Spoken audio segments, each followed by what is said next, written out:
Ayan o, mga kaparts, no. Ayan. So ito yung ginagawa ko, spacer ito para sa cassette type. Ayan. So ayan, kung gusto nyong makatipid kayo sa mga pyesa, ganito lang ang gawin niyo. Ito yung pinaka-wise na paraan at mas maganda, epektibo. At kung anong kapal na kailangan mo, yun lang din ang gagayatin mo sa tube na to. So ibig sabihin, lahat ng klase ng spacer, kung anong kailangan mo, magagawa mo dito sa ganitong paraan. Ayan. Ayan mga kapards, samahan nyo ako at ipapakita ko sa inyo ito kung paano ko ginawa. Magandang araw mga kapards, ang isishare ko ngayon sa inyo ay yung mga ginagawa kong spacer para sa mga cassette type na hub. At yan, madalas na experience natin yan, di ba? Minsan umaalog yung ating cogs, ano ba, 6 speed na or 80 speed or 9 speed na mga cogs natin na cassette type. Pag nilagay natin, umaalog yung cogs doon sa hub kasi maluwag siya. So kailangan nating magdagdag ng spacer. So ang ginawa ko ngayon, no, ang ipapakita ko sa inyo ngayon mga kaparts, paano ba ako gumawa ng spacer na hindi nabibili. Kasi ang madalas nating problema, no, sa mga ganito, pag bumili tayo, mayroong 5mm, may 2mm, may 1mm ang kapal. Laging minsan hindi natin matansya, minsan sobra, minsan kulang. At ayan, tuturo ko ngayon sa inyo yung technique na para paano ba kayo makatipid at magkaroon pa kayo ng reserba na marami. Ayan, meron tayo dito na tube ito na alloy, no. Binili ko lang to. At yan, ganyan lang siya kahaba, halos ito, isang tangkal mahigit ng aking kamay. So nasa ano to, nasa 8 inches or 7. Ayan, yan ang haba niya.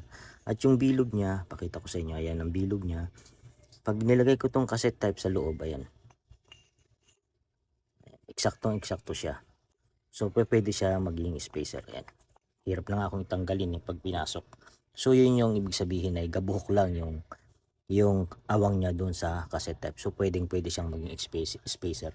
So ayan, ang ginagawa ko dito ay kinakat ko ng kung ano yung kailangan kong kapal para nangyari. Kaya nag-provide ako ng ganito kasi madalas akong nag-DIY ng mga hub na ganito. Ginagawa ko siyang single at alam ko napanood nyo niya yung video nito na meron akong ginawa na single para sa anak ko. Pixie siya. So dahil pixie siya at delikado, ginawa ko siyang ganito.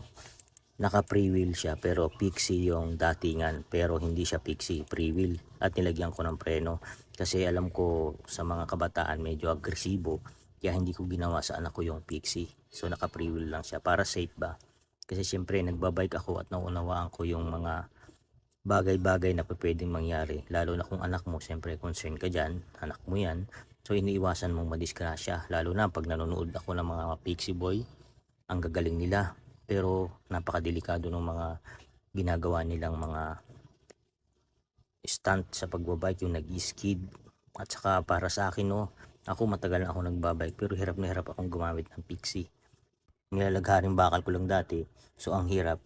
At yan, nakakita tayo ng grinder stand. Ayan, pakita ko na sa inyo. So actually meron na akong grinder. Ito yung grinder. Ang binili ko yung grinder stand para mas mabilis akong mag-cut ng alloy.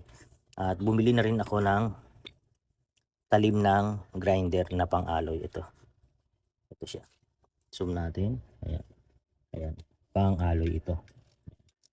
Para yung pagkakat ko is dire-diretso. Ayan, pakita ko sa inyo. Ibababa ko lang na gano'n.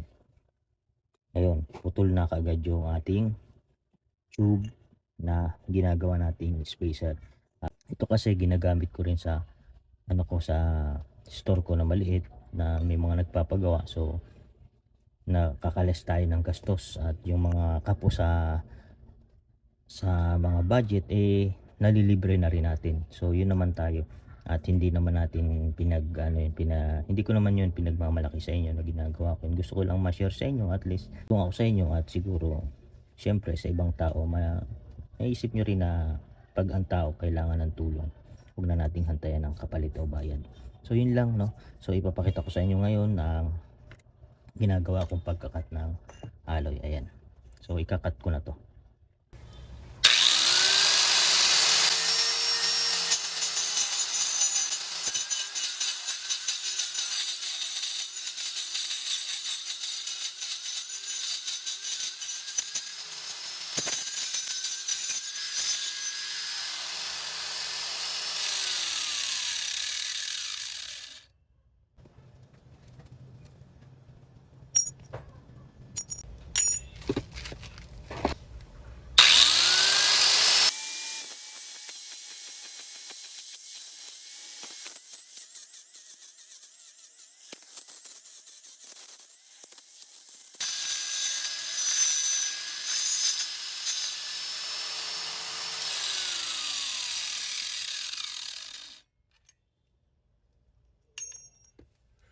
Ito mainit mga parts. Ayan o. Ayan. So ayan mga kaparts, gumagawa lang tayo ng sarili nating spacer kung ano lang yung kailangan natin. So ayan, so, yan lang yung maibigay kong idea sa inyo. So bali kung mayroon naman kayong gamit na ganito, no, may grinder kayo tapos makabili lang kayo ng ganito mga kaparts, napakalaking tipid. At saka higit pa dyan, no, mapapakinabangan nyo kung nagninegosyo kayo talaga, dahil hindi na kayo bibili nung napakamamahal ng mga spacer. Magkano bang isang ganito? 5mm, alam ko nasa 200 yata eh. So ito, alam nyo ba kung magkano bili ko dito? 55 pesos. O, saan ka pa? Tapos ang magagawa mo isang damukal na spacer, depende sa gusto mo kung gaano kalapat, kung gaano kakapal. So ayan, so diba, ito manipis ito. So ito yung unang ginawa natin. Bali pinantay ko lang yung pinakang bukana kasi hindi siya pantay. So pinutol ko muna, and then pagkaputol ko at pantay na yung dulo, ito na yan, nagcut na tayo ng mga kailangan natin. So ayun, pakita ko sa inyo mga kaparts, no. Ito yung hub na cassette type. Lalagay ko siya.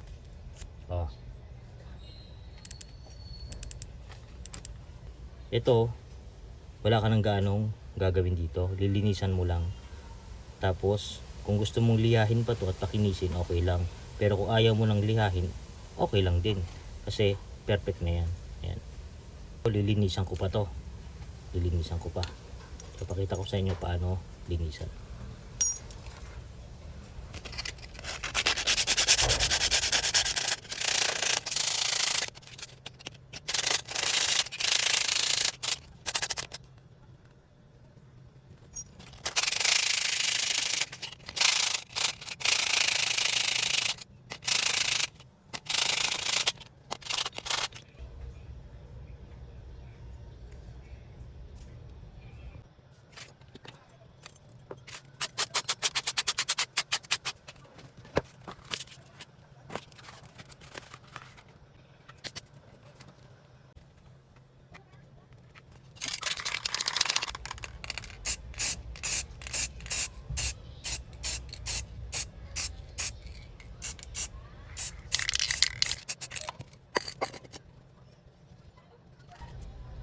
Ito yan mga kapards. So ito yung ginawa natin, pininturahan na natin, no. Talagay natin, ayan. Tapos ito single cassette type ito na single, ginawa natin 13 tip, ayan. Tapos sunod yung pangalawa, ayan.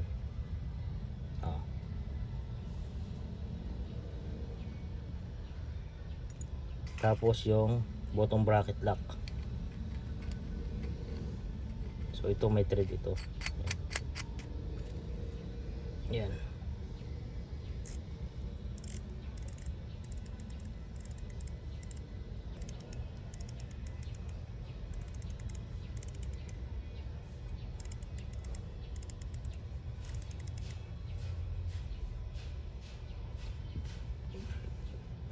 Yan. So sana meron kayong konting idea or nakatulong ako sa inyo ng kahit konti sa video na to, no. So salamat sa inyong lahat at sana ma-apply nyo rin sa mga ganitong klase ng technique. So pwede rin yan sa ganito. Ayan. Pakita ko sa inyo. Kalasin natin. Ayan. Lagay natin dyan. Kasi ito. Pansin nyo, mayroon pang space dito. Yun ang sinasabi ko, na pagka meron kayong ganito, yan, kahit gaano kalaki, pwede nyong gawin. Kalapad na spacer. So ngayon, magsisingle kayo ng cassette type na hub. So kailangan nyo ng mas malapad na spacer. So ang gagawin nyo dyan, susukatan nyo na yan, kaganyan. Tapos susukatan nyo gaano ba kalapad ang kailangan nyo. Tapos dito. Tapos iipitin nyo na siya. So ayan. So yun yung mga idea na sinasabi ko sa inyo. Ayan. So ayan. So balik ko na dito kasi ito ay sa ating katropa or kapards natin. Ayan. So ayan, stock lang natin. Single na siya na sprocket, single na cassette type. Ayan.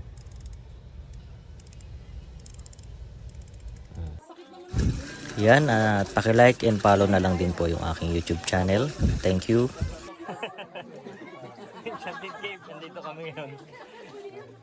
Andyan po yung aking link sa baba at andito na rin po sa screen ipa-plus ko. Thank you. Salamat sa Diyos.